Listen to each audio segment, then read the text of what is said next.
ఇలాంటి మరెన్నో వీడియోలు చూడడానికి like, share, subscribe and comment. ఈరోజు ఈ వీడియోలో అధిక మాసం అంటే ఏమిటి? ఎందుకు? ఎలా ఏర్పడుతుంది? అధిక మాసం పేరు ఏమిటి? 2026 సంవత్సరంలో అధిక మాసము ప్రారంభము మరియు ముగింపు తేదీలు, అధిక మాసంలో శుభకార్యాలు చేయవచ్చునా? అధిక మాసంలో పాటించవలసిన నియమాలు, విధి విధానాలు ఏమిటి అనే విషయాల గురించి తెలుసుకుందాము.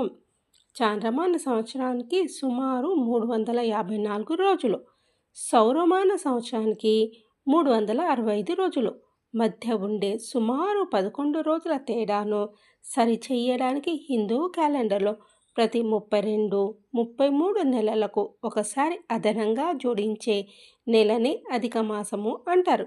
దీనిని మాల మాసము, పురుషోత్తమ మాసము అని కూడా పిలుస్తారు. హిందువుల కాల గణన ప్రకారము తెలుగు సంవత్సరాలు, తెలుగు నెలలు, ఋతువులు, పంచాంగ గణనం ప్రకారము సౌరమాన సంవత్సరానికి, చాంద్రమాన సంవత్సరానికి 11.5 రోజులు తేడా ఉంది. చాంద్రమాన సంవత్సరము సౌరమాన సంవత్సరం కన్నా చిన్నది. ఇదే మాదిరిగా చాంద్రమాన మాసము సౌరమాన మాసం కన్నా చిన్నది. ఇందువల్ల ఒక్కొక్కప్పుడు ఒక్క చాంద్రమాన మాసంలో సౌరమాసం ఆరంభం కావడం జరగకుండా పోతుంది. చాంద్రమాసంలో సూర్య సంక్రాంతి లేని మాసాన్ని అధిక మాసం అంటారు. అంటే సూర్యుడు ఆ నెలలో ఏ అధిక మాసంలో శుభకార్యాలకు, ముఖ్యమైన దైవ కార్యాలకు పనికిరాదని మన పెద్దలు నిషేధించారు. సౌర సంవత్సరం అంటారు, కానీ ఈ భ్రమణం వల్ల నెలలు ఏర్పడవు. నెలలను కొలవడానికి చాంద్ర భ్రమణమే మూలం. భూమి చుట్టూ చంద్రుని ప్రదక్షిణా కాలాన్ని నెల అంటారు. దాన్ని చాంద్రమాసమని అంటారు. ఆ విధంగా ఏర్పడిన 12 చాంద్రమాసాలను కలిపి ఒక సంవత్సరం అని అనలేము. సూర్యుడు మేషము, వృషభం వంటి 12 రాశుల్లో ఒక్కో రాశిలో ఒక్క నెల సంచరించడాన్ని సౌరమాసము అంటారు. సూర్యుడు ఒక రాశి నుండి మరొక రాశిలోకి ప్రవేశించడాన్ని రాశి సంక్రమణం అంటారు. ఈ సంక్రమణము ప్రతి నెలలోనూ జరుగుతుంది. కానీ మనము మకర రాశి సంక్రమణాన్ని మాత్రమే మకర సంక్రాంతిగా గుర్తిస్తున్నాం.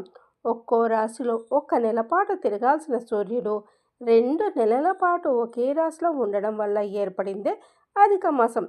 ఇందులో మొదటి నెలలో రవి సంక్రాంతి ఉండదు. దాన్ని అధిక మాసం అంటారు.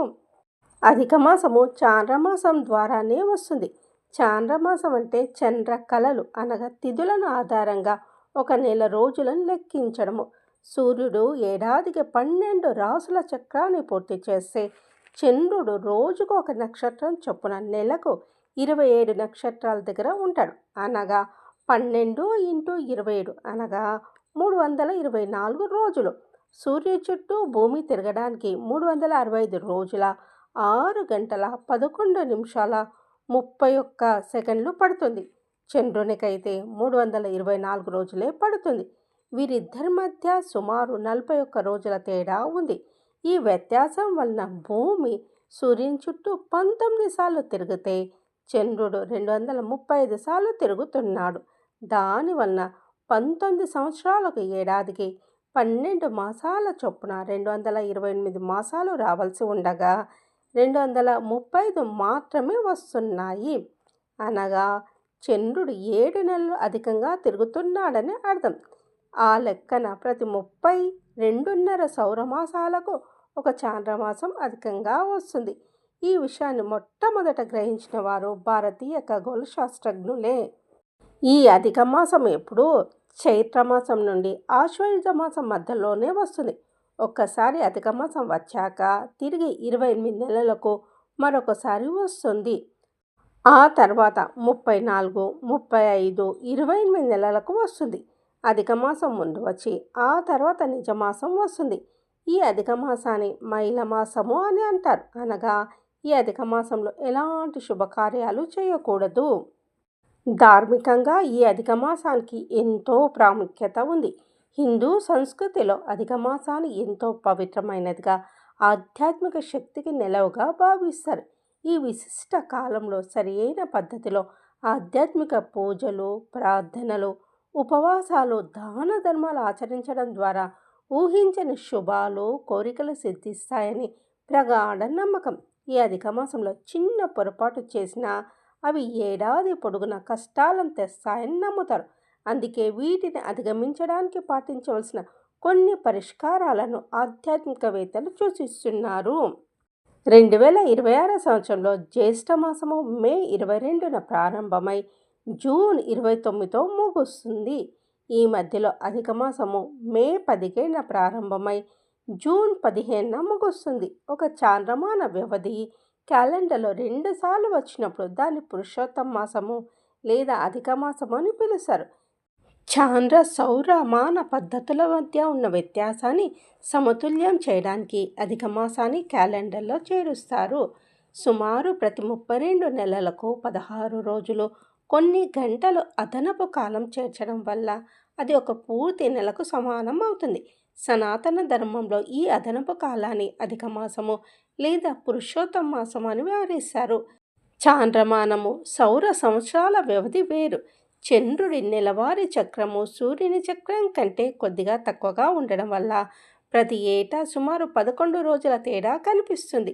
సుమారు 32 నెలల 16 రోజుల్లో ఈ వ్యత్యాసము ఒక పూర్తి నెలకు సమానం అవుతుంది. ఈ అదనపు కాలాన్ని సర్దుబాటు చేయడానికి క్యాలెండర్కు ఒక అదనపు మాసం జోడించబడుతుంది.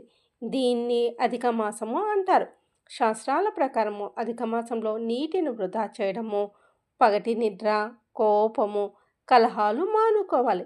వంకాయ, వెల్లుల్లి, ఆవాలు, కారపు పదార్థాలు, మాంసాహారము, మద్యము సేవించడం పూర్తి నిషిద్ధం. అధిక మాసంలో శుభకార్యాలను ఆచరించడము నిషిద్ధమని శాస్త్రాలు తెలియజేస్తున్నాయి. దీని ప్రకారము వివాహాలు, ఉపనయనాలు, గృహప్రవేశాలు, శంకుస్థాపనలు తదితరాలను ఈ మాసంలో చేయకూడదు. పితృకార్యాలను కూడా అధిక మాసంలో కాకుండా నిజమాసంలోనే జరిపించాలి. కానీ అధిక మాసానికి తనదైన విశిష్టత ఉంది. మహావిష్ణువుకు ఇది ప్రత్యేకమైన నెల కాబట్టి దీనికి పురుషోత్తమ మాసం అని పేరును ఆయన ప్రతిపాదించాడని, ఈ మాసంలో చేపట్టే దైవ కార్యాలకు అధికమైన ఫలాలు లభిస్తాయని వరమిచ్చాడని పురాణాలు చెప్తున్నాయి.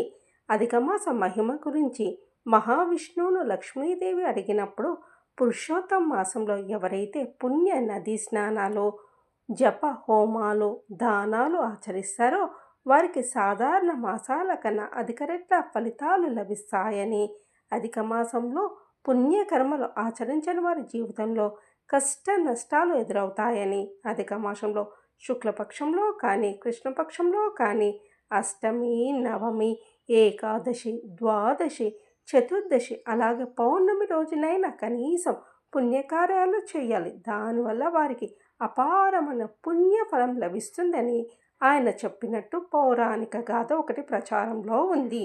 కాబట్టి అధిక మాసంలో దైవారాధనలు, పితృ ఆరాధన, పూజలు, దాన ధర్మాలు చేయడం వల్ల విశేషమైన ఫలితాలు లభిస్తాయని, ప్రధానంగా విష్ణుమూర్తి ఆరాధన, విష్ణు సహస్రనామ పఠనము, ఏకాదశి ఉపవాసాలు, వ్రతాలు, దీక్షల వల్ల రెట్టింపు ఫలాలు లభిస్తాయని పెద్దల మాట.